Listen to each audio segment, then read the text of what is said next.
Yari umusore yagize amahirwe yo kwiga amashuri akayarangiza hakiri kare, hanyuma aronka akazi keza gatuma ashobora kuronka umushahara mwiza, vya bindi vyose abajene tuba twipfuza. Ariko nubwo vyari bimeze bityo, uyu musore nubwo yari afise amafaranga, afise imodokari imujana ku kazi ikamutahana muhira, abavyeyi biwe bamushirako igitutu cane ku buryo bitakunda yuko ashobora gusohoka mu nzu yabo ngo aje kwipangira bimwe twita kwibana, kuko bari bamufise ari wenyene mu rugo. Abavyeyi bamutegetse yuko uko vyogenda ko ariko kose ategerezwa kuzoguma muhira bakabana kugeza igihe azoshinga urugo rwiwe. Imisi yaragiye, imyaka 2-3, hanyuma nk'uko abantu mwese mubizi, abavyeyi batangura kumushiraho igitutu, baramubwira ngo igihe kirageze nawe kurongora ukazana umugore, amafaranga urayafise, akazi keza uragafise, imodokari urayifise, niki kikubuza kuzana umugore? Urabona ko natwe dushaje, bikore hakiri kare kugira ngo tuze tubone umukazana. Uwo musore yitwa John. Umunsi umwe bari muhira nka weekend, uko vyama bimeze kose atagiye ku kazi, haza umudamu umwe wo muri famiye yabo, aza aje kubaramutsa. Ashitse mu rugo araramutsa, hanyuma arababwira ati jewe nari nciye kubaramutsa ariko nari ndabazaniye invitation y'umwana wanje agira akore mariage. Uyu musore John byaramutangaje cyane, ababaza bati ninde agire akore mariage? Baramubwira bati ni Eric niwe agira akore mariage. Uyu Eric yari asanzwe ari muto mu myaka y'uwu John, kandi uyu Eric nta kazi keza nk'aka John yari afise. Bamuhaye invitation, hama uwo mugore aribandaniriza. Uwo mugore amaze gusohoka, mama wiwe afata ukuboko John aramubwira ati mwana wanje, kuki uriko urankora ibi bintu? Niki kikubuza gukora mariage kandi n'abandi bariko barazikora atari uko urushije ubushobozi? John yaricaye ariyumvira, aja mu cumba arugara, ariyumvira ati yamara ivyo bavuga nivyo, ndakuze kandi igihe kirageze kugira ngo ndondere umuntu nanje nshobora gufatanya nawe mu kubaka ubuzima, kugira ngo nezereze abavyeyi, ikindi naco nanje mbeho nishimye, nirekure. Ubona ko mfise imyaka myinshi mba mu rugo. Yafashe umwanzuro wo kurondera uwakunda canke wazokorana ubwo bukwe. John akiri mu cumba, kubera yuko pressure bariko baramushirako, yagiye kuri za mbuga za zindi za dating, zimwe ushobora kuronderaho umukunzi. Araba amafoto y'abakobwa nabo bashaka abagabo, abona umwe aramwandikira, hanyuma azimya telefone yigira mu vyiwe. Aravye mwijoro asanga uwo mukobwa yamwishuye. Umukobwa yitwa Kate. Amaze kumwishura atangura kuvugana, baravugana umwe wese amubwira ubuzima bwiwe ingene bwifashe, ingene bimeze. Hanyuma bapanga guhura. Igihe kiragera, umuhungu aca muri saro arimosha, agabanya ubwanwa nk'uko buri muhungu wese amera iyo agiye guhura n'umukobwa irya mbere batarigira babonana. Yarafise ubwoba, rimwe na rimwe avuga ati ahava atanyemera, atankunda, ahava atanyishimira. Ahandi mu mutima akavuga ati mpava nsanga amafoto nabonye atariwe canke adahuye nuko asa mu maso ku yandi. John yicaye aho hantu bari bavuganye ko bahurira, akizuyaza gato yumvise umuntu amukora ku rutugu mw'ijwi ryoroheje, aramubwira ati ndakeka ni wowe John. John agihindukiye yabonye Kate, ariko icyaje kumutangaza nuko Kate yasanze afise bimwe twita bekiye, agira ku mabekiye.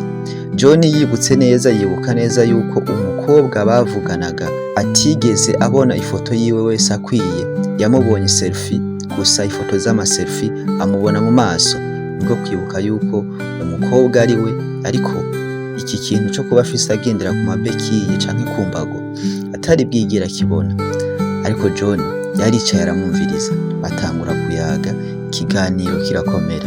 Hama umukobwa amusigurira impamvu agendera ku mabekiye, amubwira ati nagize accident, hanyuma bantegeka kuja gukora operation mu mahanga. Uburyo bwari bugoye, na n'ubu ndacashakisha ndacarondera amafaranga kugira ngo nshobore kuzoja kwivuza. Umuryango ntacyo utakoze mu kunterera ariko ntacyo byatanze, ariko ndizera yuko umunsi umwe nzaronka amafaranga nkaja kwivuza nkamera neza. Uko babandanya bari kumwe na John yarushijeho kumwiyumvamwo malgré yuko naho umukobwa agendera ku mabekiye. Kubera ivyumviro vy'uwo mukobwa, John yumvise umenga arose umuntu yipfubuza, umuntu yari akeneye mu buzima bwiwe. Bakomeje kuvugana, iminsi iragenda, John arushaho gukunda Kate. Bakomeje kuganira, iminsi iba myinshi, hanyuma John aza kubwira mama we yuko afise umukunzi. Mama we arishima cyane, aravuga ati "Hafi mwana wanje, tugiye kubona umukazana." Uko iminsi yagenda ihera niko mama yaguma abwira John, turazana umukazana ndamubone. John akamwereka amafoto y'amaselfie, mugabo ntamwereke igice cyo hasi. Ariko kubera yuko urukundo John yakunda Kate rwakomeje kumurenga, ahita afata umwanzuro yuko ashaka kumuhuza n'abavyeyi batitaye yuko ashobora kuba abavyeyi batomwemera canke ashobora kuba agendera ku mabekiye canke ku mbago. John abwira Kate ati umunsi umwe uzoze mu rugo. Bavugana itariki, mama wiwe arateka nk'uwiteguriye umukazana yararindiriye igihe kirekire, namwe by'abavyeyi murabizi, aritegura cyane. Hanyuma Kate we yarafise ubwoba yuko badashobora kumwemera, mugabo aribwira ati ku rukundo umuhungu wabo ankunda, ndibaza yuko baza kuvyakira, no kuntu yambwiye yuko bipfuza umukazana, ndibaza yuko biza kugenda neza. Nuko umunsi warageze, umukobwa arikora, yikubita agafondote, akora imishatsi, yambara agakanzu keza na za bekiye ziwe, aja mu rugo. Akihashika, mama wiwe yakubiswe n'inkuba, atakurya umuntu atakudidinganya, aravuga ati John, uyu niwo mukazana unzaniye? Igihe cyose warindiriye ibi nivyo wari urindiriye? Atangura kubaza umukobwa ico akora, atangura kumubaza ubuzima abamwo, umuryango akomokamwo, kuko nivyo byari bimushishikaje mama wa John, ashaka kumenya nimba umukobwa warabakire canke badakize. Mu majambo make, mama John yabwiye Kate ati wewe ntabwo uberanye n'umuhungu wanje, sinzi n'impamvu mwahuye, sinzi n'ivyo wamukoze, ndagusabye umvire ku umwana wanje waramuroze. Mu kiniga n'amarira menshi Kate yarasohotse aragenda. John agenda amwiruka inyuma, ariko ntaco vyatanze kubera ko Kate yarababaye cyane, ntiyigeze ahindukira ngo amurabe no mu maso. John yasigaye ahagaze aho, yumva inyenyeri mu matwi no mu bwenge kubera urukundo yakunda Kate, ariko akabona mama wiwe ingena mushwimu yakamutera umugera, akamuterera hanze. John yinjiye avuga ati reka tugende kugirana ikiganiro cimbitse n'abavyeyi banje. Akicinjira, mama wiwe yamusamiye hejuru, atunkojeje ibara hejuru bwa mwana wanje, n'ingene twahora tukwemera, twari twizigiye kuzozana umukazana mwiza. John yabuze ico avuga, yabwiye mama wiwe ati ndeka jenyene. John yinjiye mu cumba ce yugara n'umujinya mwinshi, atangura kurira. John yakomeje guhamagara Kate mw'iryo joro, ariko Kate ntiyitavye John, bivanye n'agahinda n'umubabaro yagize. Ariko iminsi yarakomeje, John ahitamo kugenda kuraba ku kazi Kate aho yakorera. Nuko amusangaho, barabiganira barabiheza, aramubwira ati si mama azogutwara ariko nje nzogutwara, kuko urukundo nagukunze rutandukanye n'ubwo mama yagukunze. Mama we yaje kumenya yuko John akigendana na Kate. Mama we yafashe umwanzuro wo kugenda ku kazi aho Kate yakorera, amutukira mu bantu, ariko ibyo Kate ntiyigeze abibwira John kuko yashaka yuko urukundo rwabo rukomeza. Umunsi umwe rero John ari muhira vuye ku kazi, yasanze mama we ahagaze muri saro afise n'amafoto. Amubwira ati John, imbere yuko winjira mu cumba cawe banza ureba no mafoto. Akiravya amafoto yakubiswe n'inkuba, umutima wumera nk'ukubiswe n'ikintu kiremereye, kuko yabonye Kate ari mu gitanda n'uwundi musore. Mama we aramubwira ati narakubwira ya mukobwa agize kuba n'ikimuga, agize kuguca inyuma, uracamwiruka inyuma. John yararize, arababara cyane, aravuga ati nibiki uyu mukobwa nkoze? Atelefona Kate amurungikira amafoto ati koko imisi yose tugendanye urukundo rwanje rwose nakweretse, ibi nivyo unyituye, ibi nivyo unyishuye? Kate yamubwiye ati ntabwo ari ivyo, ariko John abandanya amwagiriza Kate yuko yamuciye inyuma, nuko Kate ahita akupa telefone. Ivya John na Kate vyasa n'ibirangiriye ngaho kuko ntibasubiye kuvugana. Igihe kirekire kirahaca, iminsi iragenda, nuko mama we aza kumumuza n'uwundi mukobwa. Umukobwa yari mwiza pe, ateye neza, asa neza, ava mu muryango w'abakire. Hanyuma John kubera yuko yari amaze kumva canke yari amaze kubona ivyo Kate amukoreye, yizeye umukobwa mama amuzaniye. Aravuga ati uyu mukobwa ko waba afise amafaranga menshi kuturusha, akaba ari na mwiza, akaba ava mu muryango uteye imbere, ati ntabwo yoba akwirikiye amafaranga kuri jewe, ahubwo azanywe n'urukundo. Twarakundanye nkabona yisanzura kuri papa na mama, nkavuga ati uyu mukobwa niwe nari ndindiriye. Anyibagiza Kate. Hanyuma igihe kiragera, dupanga ubukwe buraba, bugenda neza cane, imodoka zihenze, tunywa amacupa ku nzoga z'injabuka zirenze. Famiye y'umukobwa narongoye canke famiye y'umugore wanje baza kumpa akazi muri kampani yabo, yari iteye imbere cane. Ariko ko iminsi yagenda narushaho kuba nabi, ntera mpinduka, ntangura kwisanga ndi umuntu w'umunebwe, kubera yuko mu rugo ata munezero wari uhari, kuko ntitwashobora kumvikana, kuko umugore wanje yarantegeka nkaho umenga si jewe ndi umugabo, akambwira ati n'akazi ufise naki wacu, nta mpamvu yo kwirirwa urantegeka. Ibintu vyakomeje kuba nabi, ntangura kwisanga mu kabare, nywa inzoga buri munsi, nkarara mu kabare, nataha muhira naho nkashika nkamera nk'ikiragi, nkinjira mu cumba canje nkaryama nkarira. Umunsi umwe ndi mu rugo niho nabonye umuntu anzanira ibaruwa ryari ryanditse rivuga ngo gatanya canke divorce yanje nawe uzoyihabwa n'umuavoka wanje, jewe ntukinambonye mu maso yabo.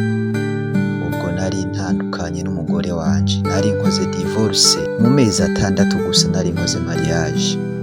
Ubuzima bwari butanguye kuba nabi, nisanze ndi umuntu aja mu ndaya, mu nzoga, kubera yuko depression nari ifise. Ibintu vyakomeje kuba nabi, banyirukana no mu kazi kabo, subira mu rugo kubana na mama.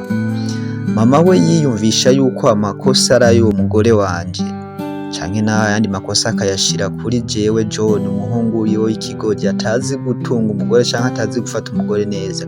Ariko yamara we ntiyiyumvira uruhara yagize mu kwica ubuzima bwanje, mu konona urukundo rwanje. Ariko yabona ko amakosa ari ayacu, byatunaniye kubaka. Ubuzima bwarakomeje, ndi mu rugo ndi kumwe na mama na papa.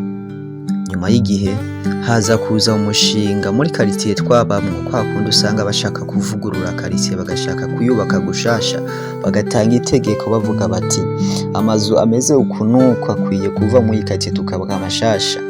Abantu barafise amazu natwe twari turimo.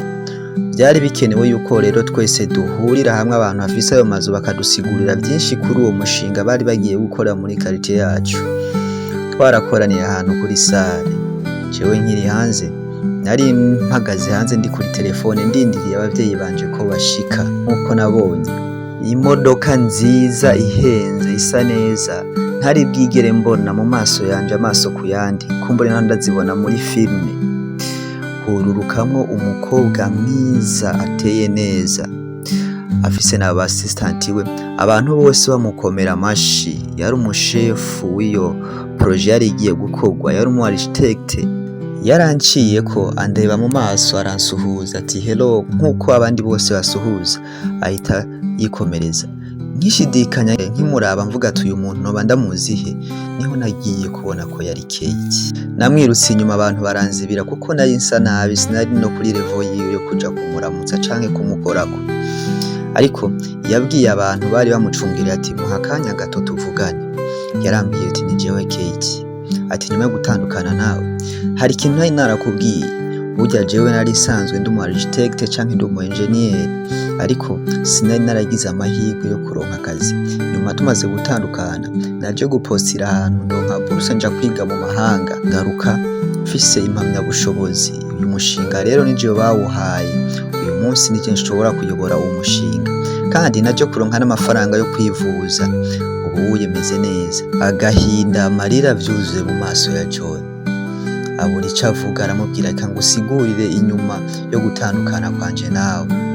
Ariko umukobwa yamubwiye ati twaramaze gutandukana. Ati ariko ico womenya coco nuko ziriya foto wabonye ntabwo kwari ukuri. Iriya ari Photoshop, mu design akazi ni wayikoze kugira ngo mama wawe ashobore kuntandukanya nawe.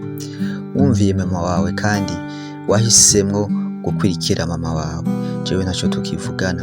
Ubu uye mfise umugabo, mfise n'abana babiri.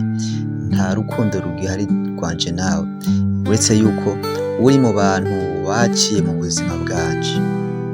John yikubise hasi, ubuzima buranka, umutima utera insigane, bamunyarukana kwa muganga. Nkizanzamuka ndi kwa muganga, nazanzamutse mpamagara Kate. Abantu bose banyamirira kuratiraga guhamagara umugore w'abandi kuko bari bamaze kumenya ivyabaye. Ubuzima bwarakomeje ariko bukomeza nabi. John yongeye kwisanga ari mu rugo na mama we atakaza afise, ariko ico yabafashije Kate yarababwiye ati jewe nzobafasha kuriha facture canke nzobafasha kububakira inzu kugira ngo kibe icibutso c'uko mama wawe yansuzuguye ko atakintu ufise ko ngendera ku mbaga, ariko buri munsi naza aryama mw'iyo nzu aze yibuke yuko hariho umuntu yigeze kugirira nabi no kubabaza. Iyi nkuru ishatse kuvuga iki? Abenshi usanga mu buzima tubayemwo ariko bimeze, abavyeyi rimwe rimwe baduhitiramwo dukwiye gukundana nabo bivanye nuko bobo bashatse, ugasanga ntibipfuza gushakana n'umuntu kanaka kandi ariko rukundo rwawe. Amahitamwo y'urukundo rwawe n'urwawe, ntihazagire umuntu aguhitiramwo urukundo kubera yuko umutima uba uri mu mubiri wawe ntuburi mu mubiri w'abandi, kandi kizire kurabira kazoza k'umuntu aha hafi kubera yuko ejo bwoca bikagutungura ukamera nka John. GFRG. Mubandanye mukora subscribe, murakoze cyane.